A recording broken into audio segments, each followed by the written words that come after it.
Welcome to the Grow Your Business and Grow Your Wealth podcast with Gary Heldt. Gary is an expert in helping business owners put together a plan that will provide a better future for their businesses, themselves, and their families. On the podcast, Gary interviews other professionals who share his vision, and together they share secrets and strategies any business owner can use to build a better financial foundation for your business and your life.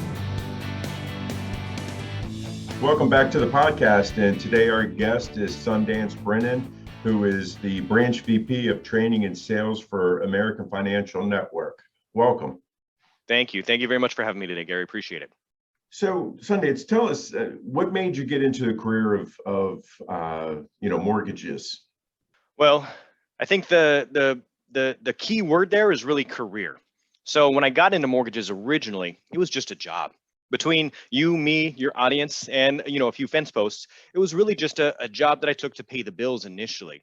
But what's important is I figured out I wanted to make it a career. And so about 18 months into the job at that point in time, I realized I had my aha moment, I call it, where I realized that I was offering a product that everybody needed, everybody wanted. There was a distinct lack of education on, and I had the ability to really change someone's life. I have, for my entire 16 years, specialized in refinance transactions. So I'm not helping somebody with the American dream. I'm just making it a little bit better. And so I could wave the magic mortgage wand and save somebody $75,000 on their home loan, their home, over the life of the loan. And that gave me a lot of job satisfaction. And I realized about that same time, I could also take on a leadership role in the business and teach other people how to ethically produce mortgage loan applications, help people, and do the right thing. And at that point in time, I decided this is what my calling was. It wasn't. I don't think anybody goes to third grade career day and decides, I want to grow up and be a mortgage loan officer. That didn't happen. It's kind of the thing that you fall into, and then you make that decision. This suits me. And I love helping people and saving money and educating folks. So that was the real aha moment for me. What you just said is there's actually, a lot there, because you said ethically. And I think that that's very important, because that means that, you do look at this differently. This isn't a transactional business for you, which I always find that very important, because I think so many people kind of lose touch with things and get it to where it's transactional. So people are just, that's in the next folder, next. And, that's important. Obviously, over your 16 years of doing this, you've learned a lot. What is it that you know now you wish you knew that when you first started out? It's not so much a specific piece of knowledge, because still to this day, there are things that I don't know what I don't know. And I learn something new every day. It was really the philosophy that it would be okay to be outside of your comfort zone and to maybe not have all those answers, and to just say, I'm going to find out for you. And that was really a pivotal moment for me. Early on, I wanted to know everything. And I thought that if I studied, I would know everything and I would just be the best. And I realized that being the best at what I do means not knowing everything, but be willing to learn. And so that was really the key trait that helped me excel my career, is being comfortable, being uncomfortable, and figuring out how to find the answers. Right. So what are some of the questions that, when you're meeting with a potential client or a client, what are some of the questions that you wish that they were asking you that they're not? Most of the time when we meet with clients, even clients that I've had for 15 years, I have clients that have repeat business. Even those clients don't always know what questions to ask, and it's almost like pulling teeth. In fact, I've developed a method. It's the 3-question method, very popular, in uncovering goals, because our borrowers don't often know what it is that they're looking for.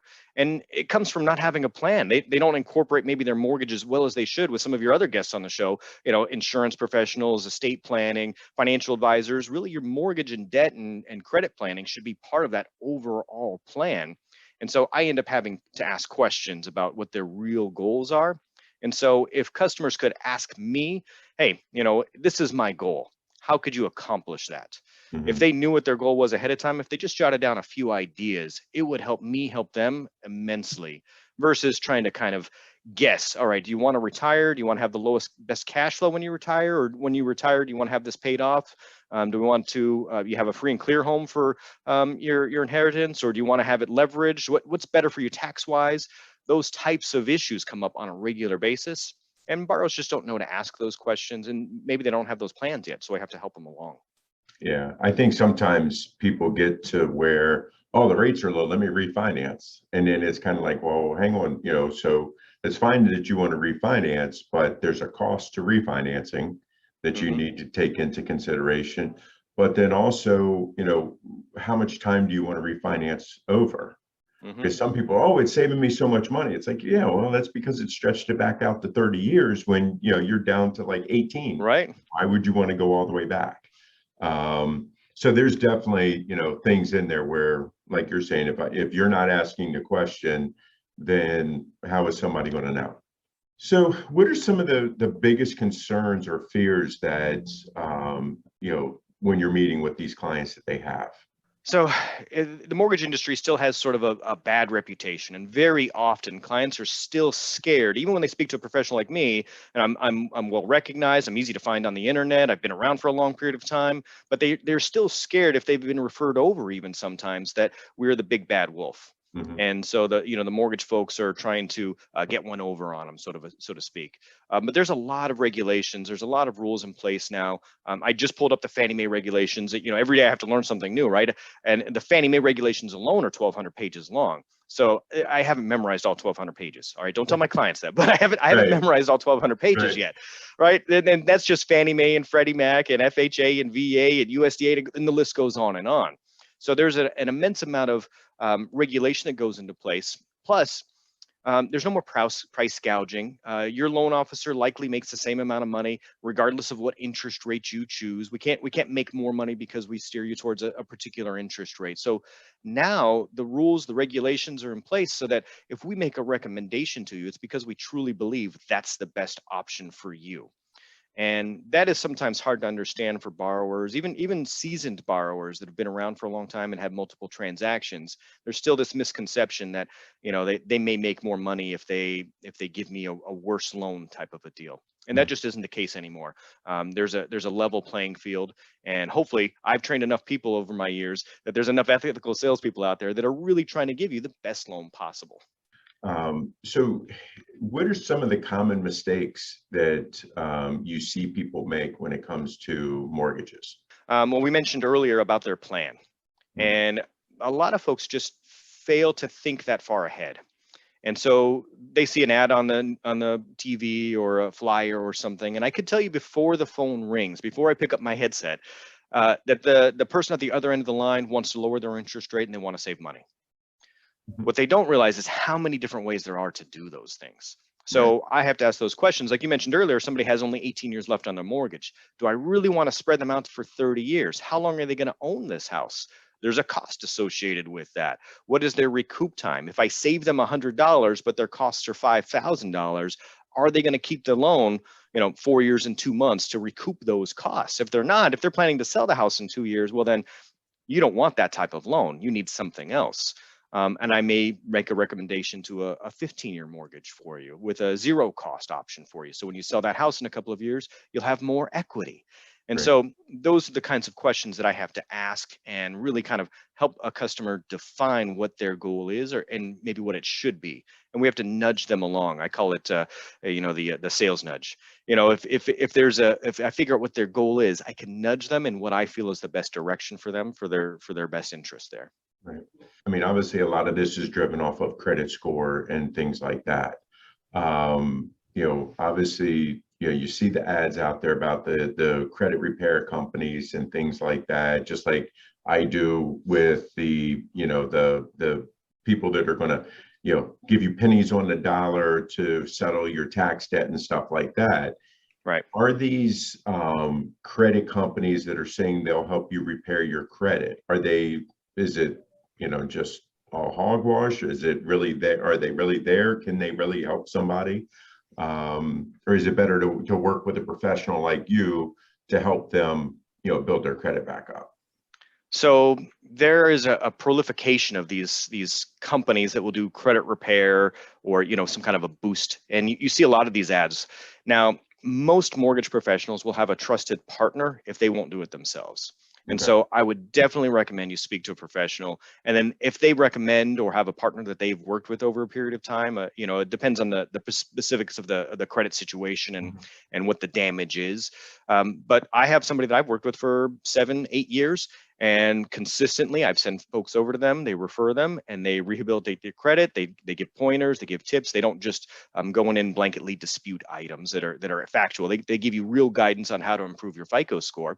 And then you come back to me, and then you're eligible with a 620 plus FICO score for a home purchase or the refinance that you need or home improvement loan. So those types of professionals, I typically will recommend somebody find a referral first rather than just a Google search, because I'm not sure what you're going to find on that Google search. Sure, sure. So, tell us why having, you hit on a few points, but tell us why else is it important to work with a professional like you in, acquiring a mortgage as compared to, you see all the ads, again, on the internet and TV. Oh, you can do this yourself. Mm-hmm. Why should somebody use a professional like you? Oftentimes I see somebody going in on a purchase transaction, and they get the mortgage that got them into the house. Somebody did a great job. They got them into the house, and it's the American dream, and they did the right thing there. They invest in their future, and let's face it, home ownership is the largest forward momentum for wealth in America, right? Mm-hmm. So now they've started to build wealth, but a realtor, like a good realtor, will you can negotiate. They may get you $5,000 off because a roof might need a repair or something along those lines, right? $5,000 to $15,000, not uncommon for a good realtor to get you, a discount on the house.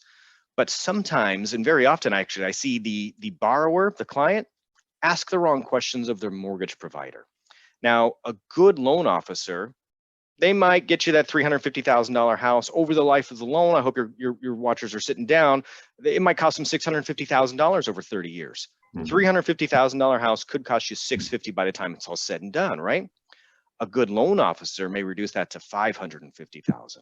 And so $100,000 difference between good and great on a refinance or somebody who helped you get your FICO score up.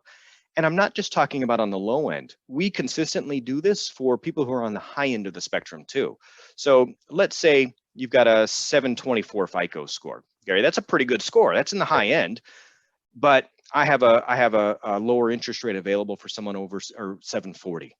And so someone who has a great credit score, you may still come to my company. I may say, hey, let's get this American Express balance down just, $1,200. Sometimes it's as easy as that. You pay that down, we repull the credit, you got a 741 FICO score, you get a 0.25% better interest rate on a $700,000 loan. 0.25% makes up a big difference over the life of the loan. And so we'll save not just on the low end, but on the high end, we can save you a significant amount of money over the life of the loan.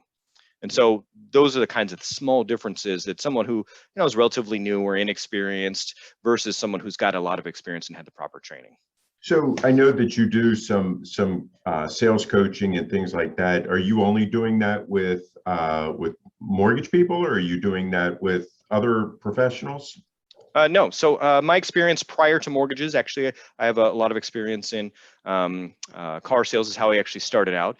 Okay. And that's translated all over. So I have a separate consulting business called the Sales Nerds, easy to find online, thesalesnerds.com. And I have clients who are in the insurance business. I have clients who are in the medical equipment sales business. I have restaurant equipment sales representatives. So I actually coach a lot of people who sell either face-to-face or over the phone. And so I built up that clientele over the last decade or so. And really the skills from meeting with clients, listening to problems, uncovering need, that's universal. So people are people. If I can find your problem and solve a need, then that's selling. Right. So tell us about your book that you wrote. The Art of Sales Foo. 10 steps to selling anything over the phone. Clearly, I've got the headset on. My forte has always been phone sales, and my family likes to tell me that I've got a face for phone sales. Hopefully, your viewers don't say that as well. But I have traditionally been phone sales focused. Okay. call centers and mortgages, which have had a bad rap over the last decade and a half. And so I've done my best to make sure that those people are professionals and have all the ethical lines drawn and nobody crosses those borders. And really the knowledge has increased as well over that business over the years. And the book has done very well. So it came out 4 years ago, was a pleasure to write. It actually originated from a lot of my blog posts on that same website. I originally posted blog posts and I would find myself writing essays or giving classes, or I would be invited here to teach on a specific topic. And at a certain point, I realized, I've written, 100 blog posts. Well, surely, a dozen of those have to be pretty good, so I can consolidate and put into a book Right. and make it cohesive. And so that's what we did. So we developed a 10 steps to selling over the phone, and it originated from all the blog posts. Great. That's great. So yesterday, President signed a huge bill into law, and that didn't just affect taxes and giving American people more money. Can you tell us, kind of how that's affecting the mortgage industry now?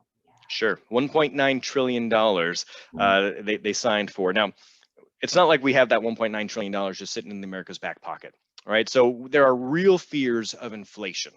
And a lot of folks have been ringing this bell for quite a while.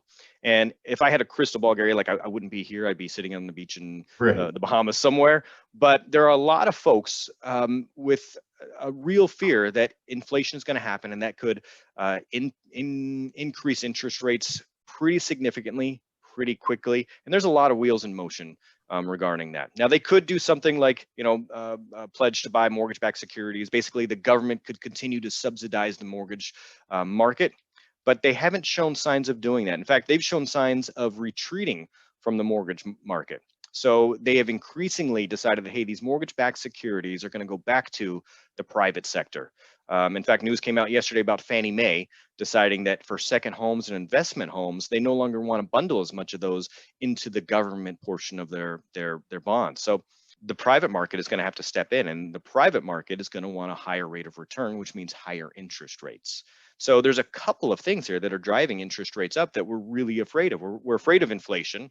We're afraid of market recovery, because if the stock market goes up, interest rates go up. That's typically how it works. And we're afraid that the Fannie, Freddie, Ginnie, if those folks pull away from certain types of loans, we're going to have to increasingly rely on the private sector, which again wants higher interest rates. Right. Not a whole lot in the news yesterday Right. about that. So it's definitely interesting that the kind of backside of things that are happening with all of this. Mm-hmm. So you've worked with a wide variety of people through mortgages, but then also in your coaching and things like that. What are some of the important things that you've learned dealing with the variety of people that you have? So it's important to ask the questions, and then more importantly, and this is harder to do for most people, is to listen to the answers. Mm-hmm. So it's not good enough to just ask the questions. I give a list of, what we call digging deep questions or fact-finding questions. And I have a system, the 3-question system, to try and uncover goals. But those questions are useless if you don't actually listen to the answer and try to put yourself in that person's situation. So it's difficult to overcome your personal bias. So personally, me, I wouldn't do a 30-year loan again.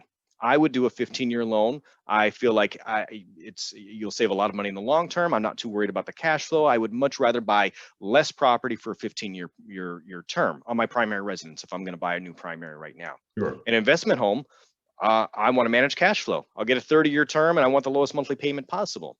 Now, there are different views on that, though. Some people think your primary residence, I just want the lowest monthly payment possible. It might be tax deductible, and I want to manage cash flow. It's cheaper than renting. And I'm going to sell this house, so I don't want to invest too much in it.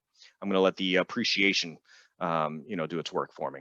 And that's great. So I have to put myself in their shoes and understand what their goal is.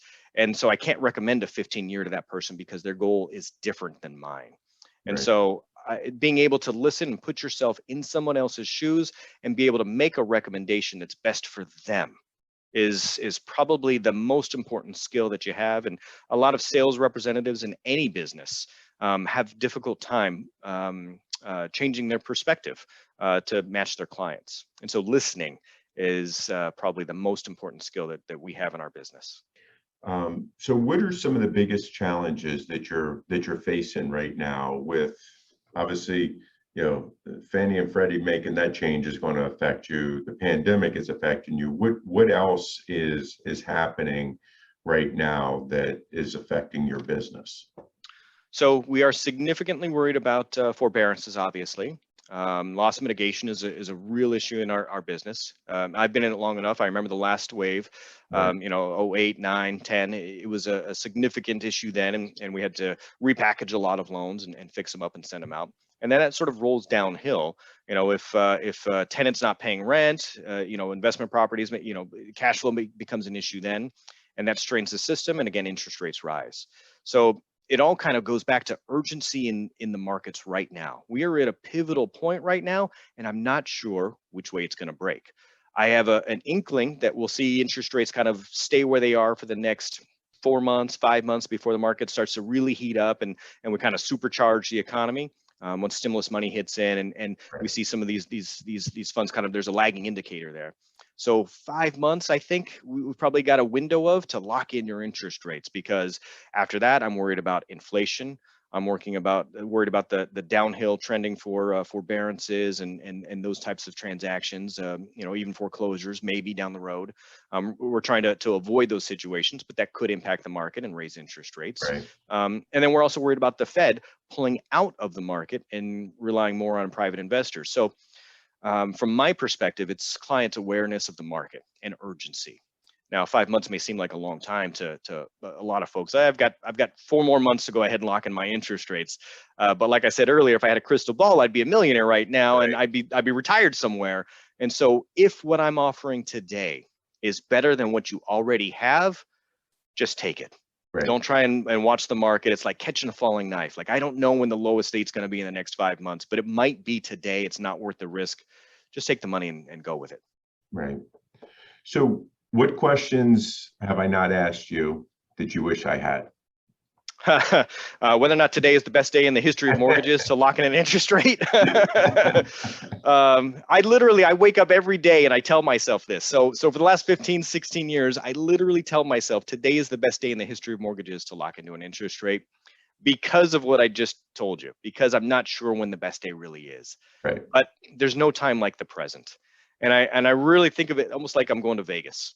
And you've been to Vegas or Atlantic City or New Orleans, or wherever there's gambling. You know that you're not going to win. Statistically speaking, the house wins. Right.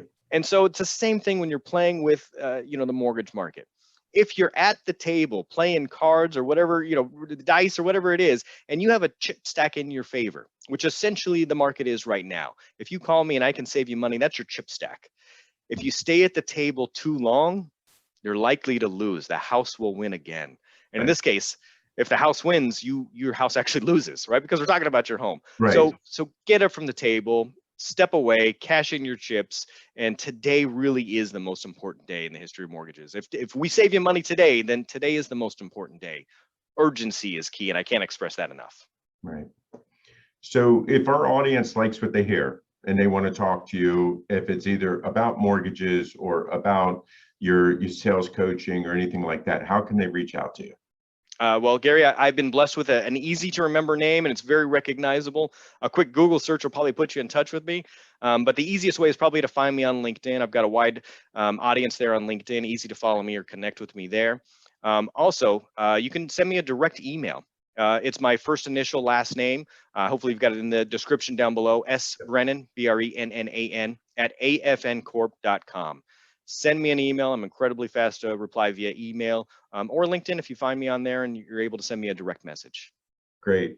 So today our guest has been Sundance Brennan with American Financial Network.